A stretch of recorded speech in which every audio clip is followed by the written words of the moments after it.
All right, everybody, it is time to talk about the best primaries to use in the energy slot. Because realistically, if you're going to use primaries, you're going to use one ideally in the energy slot just because they have a lot more synergies with builds, really good splash perks. Although, just a little bit honorable mention, the submission and multi-mock are absolute demon kinetic SMGs. I feel like I'd be doing a little bit of a disservice if I didn't at least mention them a little bit, even though we are focusing mainly on the energy slot in this video. Multi-mock attrition orbs and kinetic tremors, and then on the submission, you get kinetic tremors and chaos reshape. Not to mention soul drinker enhance as an origin trait. It's just free healing whenever you reload. On an SMG that has kinetic tremors, you're going to be proccing lots of soul drinker procs to get a lot of health. It's basically like an off-brand heal clip that is just always going to be on the weapon, so you can focus on your damage perk and your splash perk. Really good from the Defile the Disciple raid. Let's go ahead and talk about the heaters that is in the energy slot. So what do we have here for you? Let's talk about a weapon that I haven't quite mentioned yet, but it will be getting its time to shine on the channel here in a bit. It is the Garden of Salvation auto rifle, the Reckless Oracle. This thing is so greasy, especially if you can get a tier 5 one from Pantheon. You will be eating well. Although if you do at least have the pattern for this weapon, you still will have access to a very good perk combination, as this weapon has destabilizing rounds in the third column, and then in the fourth column you have access to one for all and or chaos reshape. Now look, before people say what about repulsor brace, with the artifacts that we have available to us, there is honestly not a real reason to run repulsor brace on this auto rifle. Get yourself the damage perk. Anything that repulsor brace can do for you, you can supplement that with artifact mods, so you can guarantee get yourself your damage perk in the fourth column to really juice up this weapon's damage. Not to mention the shiny version of this from Pantheon is so drop dead gorgeous. It has a god darn beautiful aura and is easily one of the best primaries in the entire game. It's a legendary as well, which all the weapons in this video will be legendary, but it is also a rapid fire frame, which is easily the best type of frame for any auto rifle, period. Honestly, one for all or chaos reshaped, you really can't go wrong with either of them, mainly because they're both going to cap out at a 35% damage buff, and none of them proc via a kill. So even if you're in high-end content, you'll be able to proc both of these perks. Honestly, it just comes down to personal preference. If you are farming and you're just having bad RNG and you just get one to drop with either of the perks with the stabilizing rounds, especially if it's a shiny, you're good. You've won. You're eating well. I would say the Gauss origin trait might be just a tad bit better than the Pantheon origin trait, but hey, you can always pick and choose depending on your tier 5. Now, something else I do want to mention while we're in the void weapon category is going to be the walk. The walk is a very good hand cannon. It's the Word of Crota. It's from Crota's End. I've talked about this weapon a lot in the past. Unfortunately, this weapon didn't get a crazy facelift or anything with its perk pool changes in this season. So fortunately, even though we just talked about it, probably gonna want to rock with like destabilizing rounds, of course, and repulsor brace. But mainly reason is that Cursor Origin trait is so good for clearing out ads. This is one of the best ad clearing weapons primary wise in the entire game. Very good. But I have to give some flowers to the Unforgiven. I am still hunting my destabilizing rounds chaos reshape roll for this SMG. This SMG is a 720. It's not a 900, but 720 SMGs aggressive frames are very solid, and this is my favorite SMG in the game. And trust me, whenever I do get my destabilizing rounds chaos reshape roll of this weapon to drop, we will be making a dedicated video for it. It is so good, so greasy. I did so much work with this weapon with a good old demo frenzy back in the day, and now it has stabilizing rounds in the third column and chaos reshaped in the fourth column. Also, something else to mention, this weapon has attrition orb in the third column as well. Very strong and versatile perk pool. You cannot go wrong with it. However, I would say that the Reckless Oracle is probably just a tad bit better, but if you're an SMG main, you like void weapons, the Unforgiven has got to be high on your priority list. So let's move on over to the arc category. Now, there's a lot of good arc weapons, but the main arc weapon that I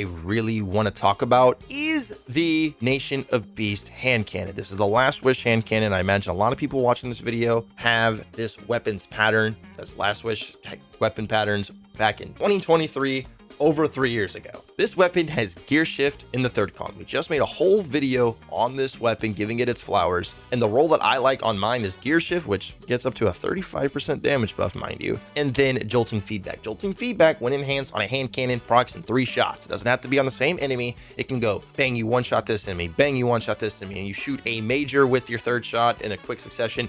That enemy will be jolted. You'll be jolting without even thinking about it, really funneling into the good arc playstyle. And also, you know, it still does have its volt shot if you want to rock with that as well. Understandable. And hey, you know, if you want a double damage roll, I mean, dude, it has explosive payload in the fourth column as well. This weapon has mainly 3 decent perks to rock with, to pick and choose from in the fourth column, but gear shift, dude, you're not passing up gear shift in that third column, bro. No freaking way. It is so good. Very, very greasy. It's a 140, which is really decent for ad clearing, although technically 180 RPM hand cannons have the highest DPS. And there's a reason why we just made a whole video just on this weapon alone. It is very, very, very strong, especially if you like hand cannons. Go after this weapon. 100%. It is that freaking good. However, there is something that I do want to mention while we're in this art category, because I don't know how many people have played around with this weapon, but it is actually pretty darn good. Okay, we are looking at the Snipe Hunt Mark 47. You might be asking, what is that? This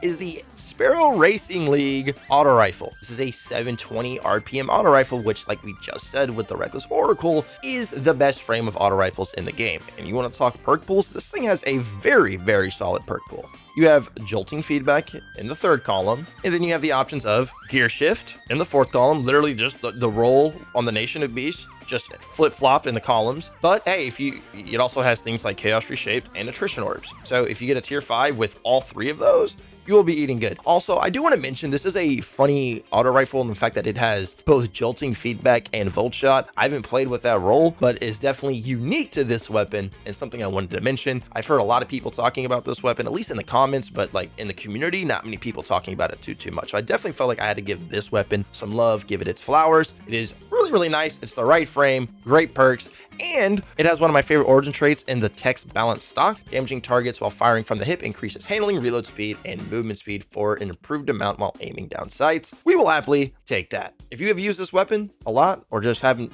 tried it out, let me know your thoughts and opinions on it and your favorite role for it. But let's go ahead and move on over to the solar section, because there's 2 weapons here. We'll talk about the most, I guess, infamous out of the 2 that has really garnered attention since it came out a year ago, the Eartight Apex. The Eartight Apex is the Solstice SMG, which you can just use your legendary marks to decrypt into Solstice weapon engrams over in the Monuments of Triumphs area of the tower. As soon as you spawn in, go to the little podium, interact with it, have your marks, decrypt them into Solstice weapon engrams, get your hands on this SMG. Very, very good. Perk pool wise, 2 perks that you're going to use. I guess you could use 3 perks in the third column of this weapon. Heal Clip, Attrition Orbs, and or Demolitionist are your options for PvE. Can't really go wrong with either of them. And then in the fourth column, I feel like there's really only 2. You could argue 3, but I feel like Incandescent and Chaos Reshaped for any content in which you are under leveled in are going to be your best bets. It does have Burning Ambition. I know people like this perk. Me personally, I'm not the biggest fan of this perk, because I think on SMGs, it's going to take 55% of the base magazine size. Since this base magazine size is 41, you're going to have to shoot over 20 bullets to proc Burning Ambition, which I feel like at that point, dude, you're better off with Chaos Reshaped. You just have your damage buff. And the 2, like I have one with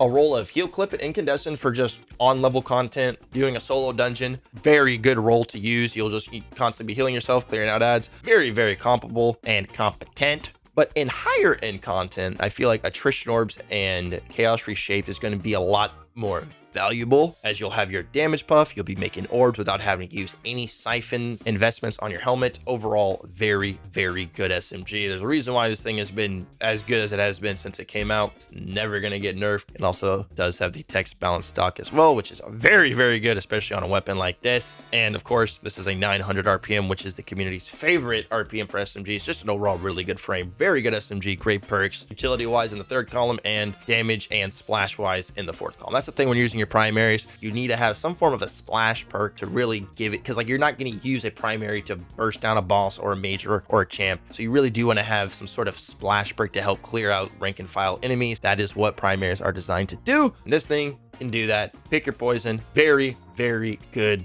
option to use in any piece of content. But But, I would be doing us all a disservice if I didn't mention the new and improved sluggish reloading Zally's Bane King Fall hand cannon that you can get from Pantheon. The shiny on this one, it still looks good. It's not the Reckless Oracle beauty, but it still looks good. And of course, this weapon is loaded, absolutely loaded. We are talking just raw power. This is a hand cannon that's going to do that. This is a solar hand cannon, so it's really going to do well on any solar subclass with Ember of Ashes. It has explosive payload and Firefly as probably your main two options in the third column, although I think most people are just going to rock with explosive payload. Call it a day. And then in the fourth column, you have three options. You have incandescent, explosive payload. Incandescent on this Zally's Bane was putting in work for a long time. This weapon initially came back to Destiny 2 in season 18. I'm talking almost 4 years ago, and people were putting in work with explosive payload and incandescent.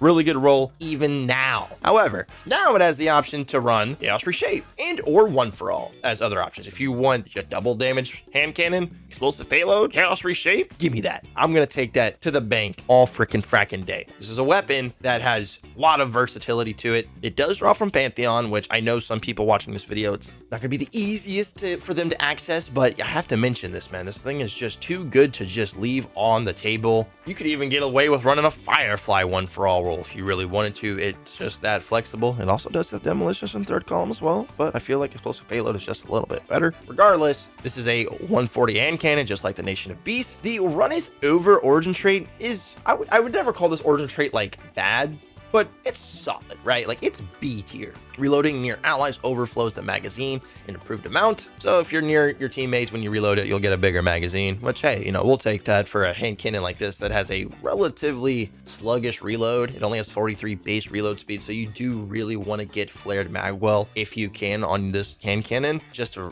really want to help out that reload speed as best as you can, right? But regardless, explosive payload, Chaos Reshaped, juicer.